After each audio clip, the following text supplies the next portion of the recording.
जय। वृंदावन बिहारी लाल की जय। पूज्य सद्गुरुदेव भगवान की जय। जय जय श्री राधे।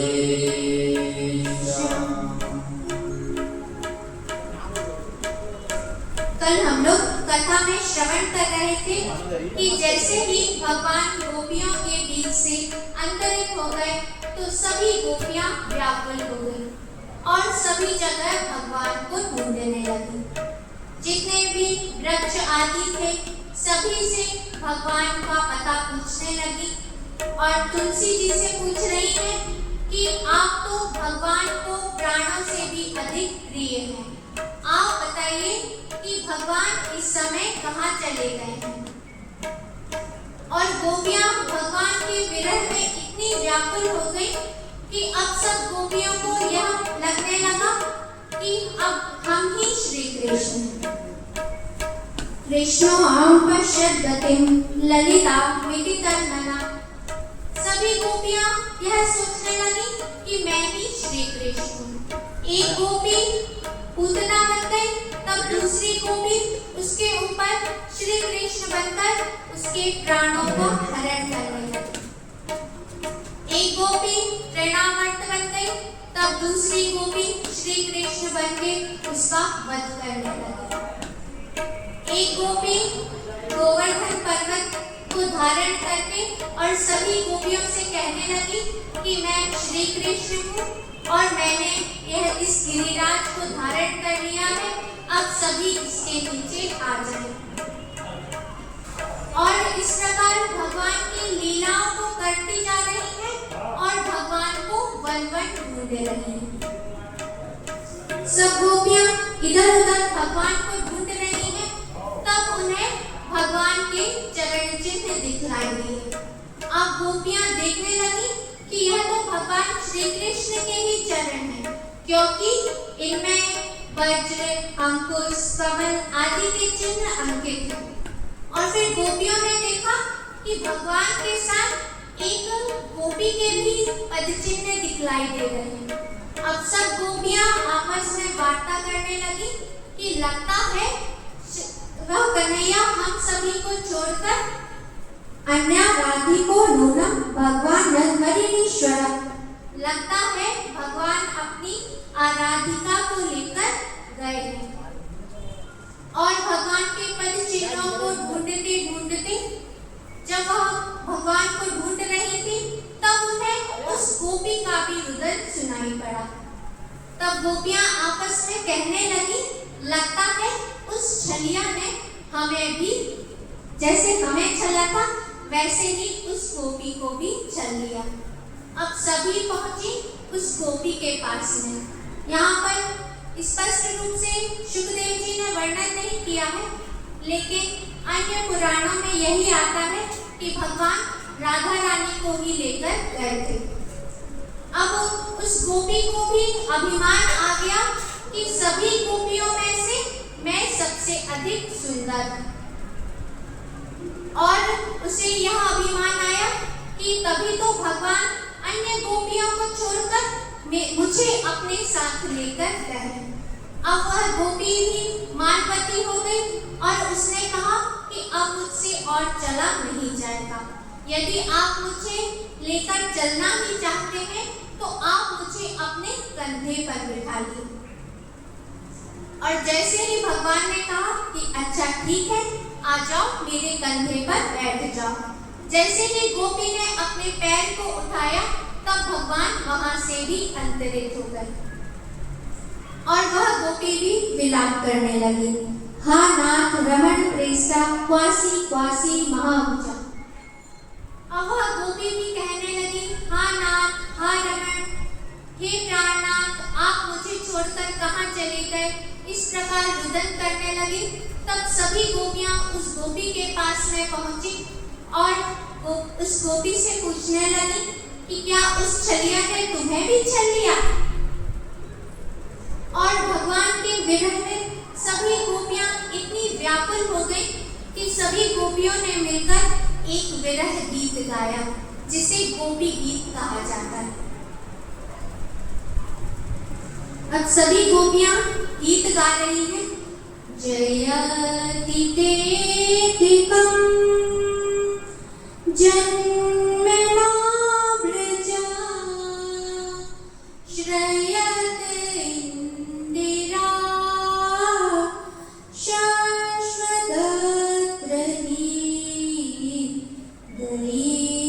दृश्यता दीक्षुतावता त्वयि कृता सवा स्वां विचिन्वते। गोपियां कह रही हैं कि हे श्री कृष्ण, आपके इस ब्रज मंडल में अवतार लेने से इस ब्रज मंडल की शोभा वैकुंठ आदि लोकों से भी श्रेष्ठ हो गई है। तभी तो जो लक्ष्मी जी हैं, जो ऐश्वर्य की धन की अधिष्ठात्री देवी है, वह अपना निज लोक छोड़कर इस ब्रज में वास कर रही हैं और उनके यहाँ पर वास करने से यहाँ की जो शोभा है वह वैकुंठ आदि लोकों से भी श्रेष्ठ हो गई है। और गोपियां कह रही हैं, तव कथामृतं तप्त जीवनम कवि विरीडितं कर्म साफकम श्रवण मंगलम श्रीमदानंदम भुवि गृह्णन्ति ते भूरिका जनम।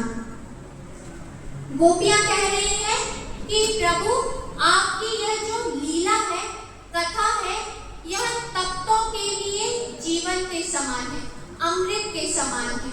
जब कोई सब दुखों से व्याकुल हो जाता है तब आपकी यह कथा सभी को शांति प्रदान करती है और यह सभी पापों का नाश करने वाली है। और आपकी यह जो कथा है, इसका जो भी श्रवण करते हैं उन सभी का मंगल हो जाता है।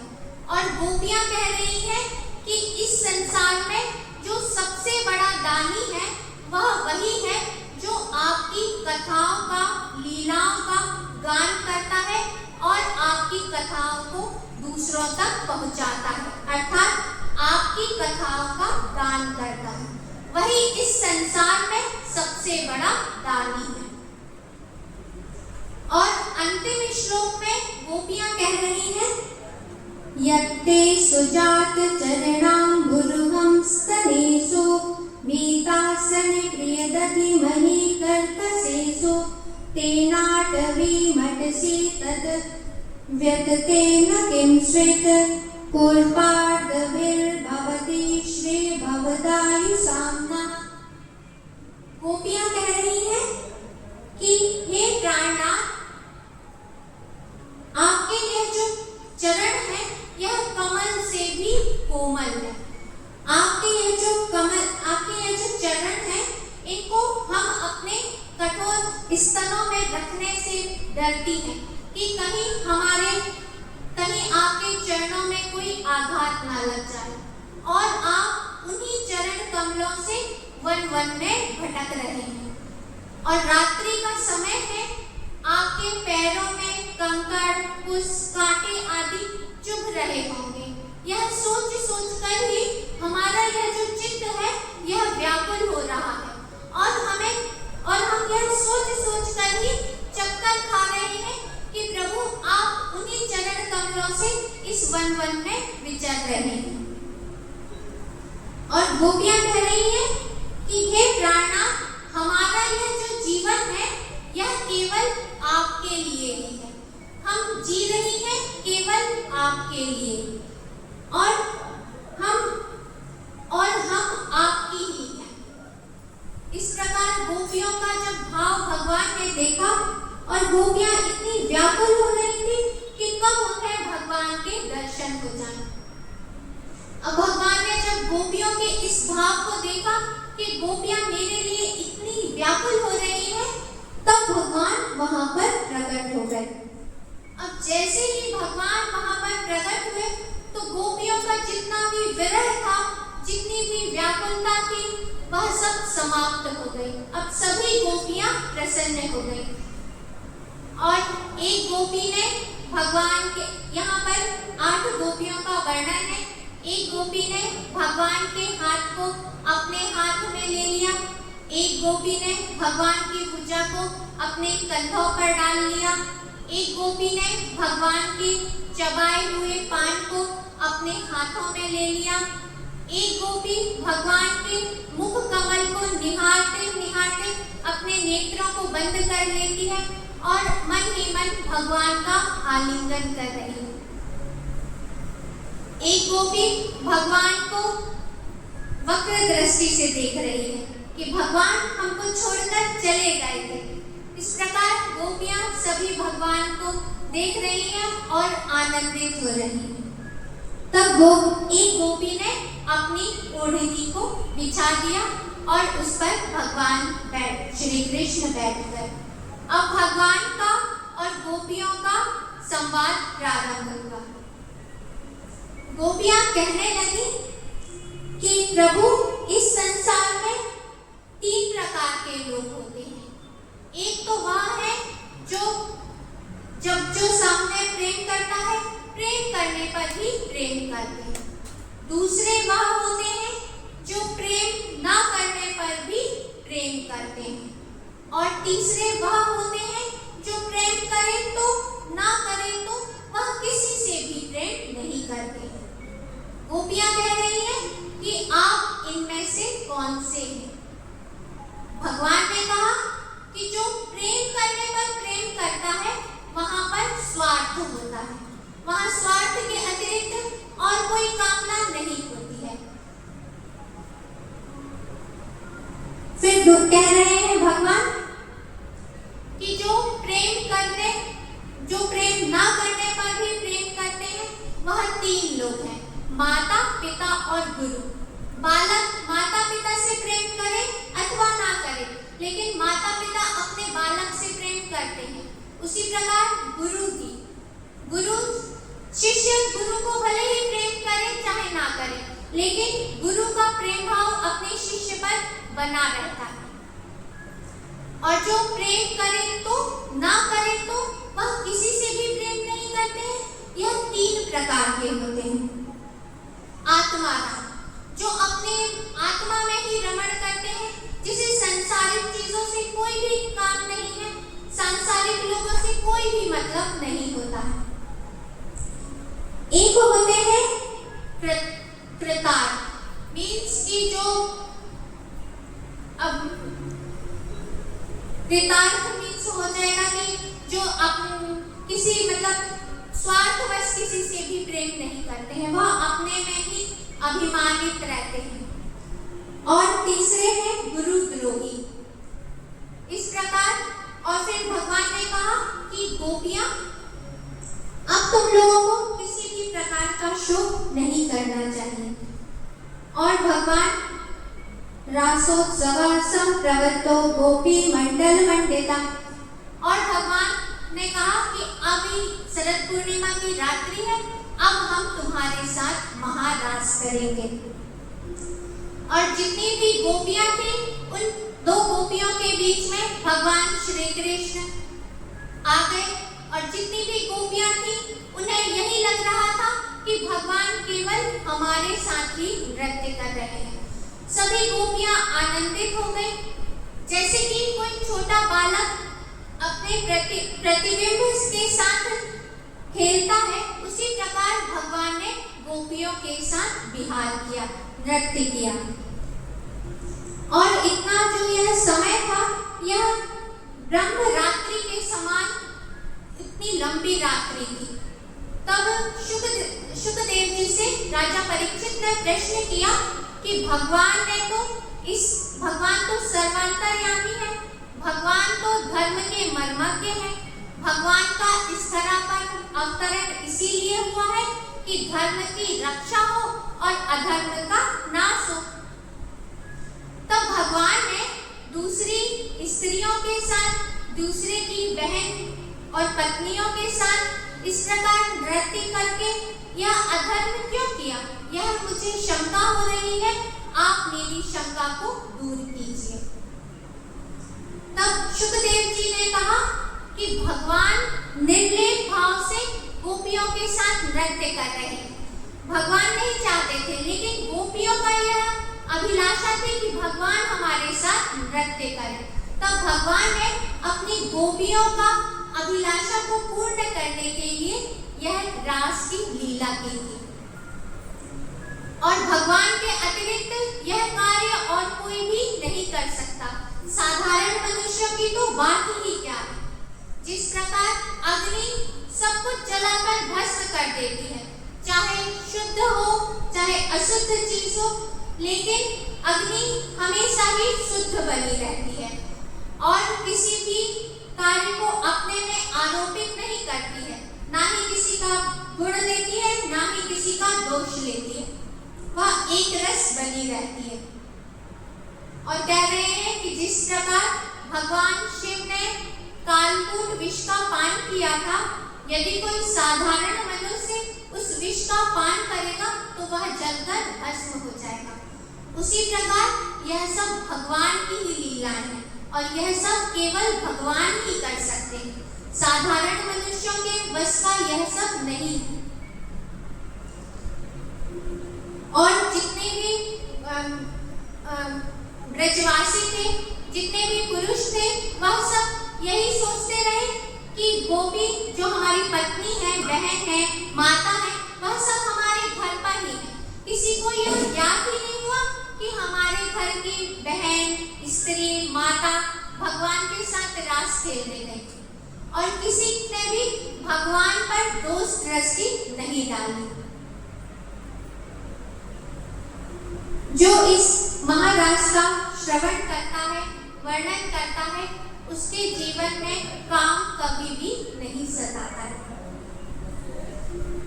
फिर भगवान और एक अन्यत्र कथा आती है कि जब भगवान गोपियों के बीच से अंतरित हो गए थे, तब गोपियों ने प्रश्न किया कि प्रभु आप हमें छोड़कर कहाँ चले गए थे। तब भगवान ने कहा कि मेरे एक भक्त हैं जिनका नाम है हंस मुनि। वह दही के सागर में तप कर रहे थे। तब उन्हें एक मत्स्य ने निगल लिया और उस मछली को एक और बड़ी मछली ने निगल लिया। अब उन्होंने मुझे पुकारा, तब मैं उनकी रक्षा के लिए वहां पर चला गया था। तब गोपियों ने पूछा कि उनकी रक्षा के लिए आपको इतनी देर लगी। तब फिर भगवान ने कहा कि नहीं, फिर मैं वहां से अपने गोलोक में चला गया था थोड़ी देर आराम करने के लिए। तब गोपियों ने पूछा कि प्रभु आप अकेले ही गए थे क्या आराम करने। तब भगवान ने कहा कि नहीं, मेरी जो आराधिका है, राधा रानी है, वह मेरे साथ अष्टभुजी रूप धारण करके गई थी और मैंने भी वहां पर अष्टभुजी रूप धारण किया था। फिर भगवान ने सुदर्शन शंखचूर्ण का उद्धार किया। फिर गोपियों ने युगल गीत गाया और फिर नारद जी पहुंचे कंस के पास में और कंस से कहा, यशोदा या सुतां कन्या देवक या कृष्ण ने बचा। नारद जी पहुंचे कंस के पास में और कंस को बताया कि जो बालिका तुम्हारे हाथ से छूटकर आकाश में चली गई थी ना, वह कोई साधारण कन्या नहीं थी, वह यशोदा की कन्या थी। और जो देवकी के पुत्र हैं, वह इस समय नंद और यशोदा के यहाँ पर है। उनका नाम कृष्ण और बलराम है। जैसे ही कंस को ज्ञात हुआ कि वसुदेव जी ने मेरे साथ इतना बड़ा धोखा किया, तब कंस वसुदेव जी को मारने के लिए तैयार हो गया और उसने तलवार निकाली। अब जैसे ही नारद जी ने देखा, तब कहा कंस से कि तुम्हें अब क्रोध नहीं करना चाहिए, तुम तो इतने बलशाली हो, तुम ऐसी कोई युक्ति लगाओ कि कृष्ण और बलराम को यहीं पर ही बुला लो और तुम्हारे पास में इतने बड़े बड़े मल्ल हैं, सल तोसल, इन सबको अखाड़े में और श्री कृष्ण को मार डालो। यदि वह उनसे बच जाता है तो तुम्हारे पास में कुबल्या पीड़ हाथी है, तुम उससे कुचलवा देना, किसी को ज्ञात भी नहीं होगा और तुम्हारा काल भी मारा जाएगा। अब कंस को क्रोध तो आ गया था। अब जैसे ही नारद जी वहां से चले गए तब कंस ने वसुदेव जी और देवकी जी को कारागार में डाल दिया और उन्हें पहले के समान हाथों में हथकड़ी, पांव में बेड़ी डालकर काल कोठरी में बंद कर दिया और जो पिता थे उनके उग्रसेन उन्हें भी बंदी बना लिया और जितने भी कंस के मंत्री थे सभी को बुलाया और सभी से मंत्रणा किया कि अब कोई ऐसी युक्ति लगाई जाए कि जो मेरा काल है कृष्ण उसे यही बुलाकर ही मारा जाए। तब जितने भी उसके कंस के साथी थे उन सभी ने कहा कि हम सभी मिलकर एक धनुष यज्ञ करते हैं जिसमें सभी को निमंत्रण देंगे और उसमें नंद बाबा को और जितने भी ब्रजवासी हैं उनके साथ कृष्ण और बलराम को भी यहीं पर बुला लेते हैं। कंस ने कहा अब इसमें अधिक देर नहीं करना चाहिए, आने वाली जो चतुर्दशी की तिथि है उसी में यज्ञ की तैयारी की जाए। अब कंस ने अक्रूर जी को बुलाया और अक्रूर जी से कहा कि इस समय जो नंद के यहाँ दो बालक हैं श्री कृष्ण और बलराम वह देवकी के पुत्र हैं, आप रथ लेकर जाइए और उन दोनों बालकों को यहाँ पर ले आइए। तब मैं उन दोनों बालकों को कुबल्या पीड़ हाथी से कुचलवाकर उनका वध कर दूंगा और फिर आप मेरे मित्र हैं, मैं आपको अपना मंत्री बना लूंगा, आपको अपना राज्य में सम्मिलित कर लूंगा। इस प्रकार अक्रूर जी को कहा, लेकिन अक्रूर जी मन ही मन सोच रहे थे कि यदि मैंने कंस का कहा नहीं माना तो कंस मेरा वध कर देगा और उन्हें भी ज्ञात हो गया था कि जो कृष्ण और बलराम है वह देवकी के ही पुत्र हैं। तब उसे भय भी लग रहा, अक्रूर जी को भय भी लग रहा था, लेकिन उन्होंने सोचा कि अब मुझे इस कंस की यह बात तो माननी ही पड़ेगी। और जब नारद जी कंस के पास में आए थे तब भगवान के पास में भी गए थे और भगवान से कहा था कि मैं परसों शंखचूड़, सलतोसल और कुबल्या पीड़ हाथी को व्रत देखना चाहता।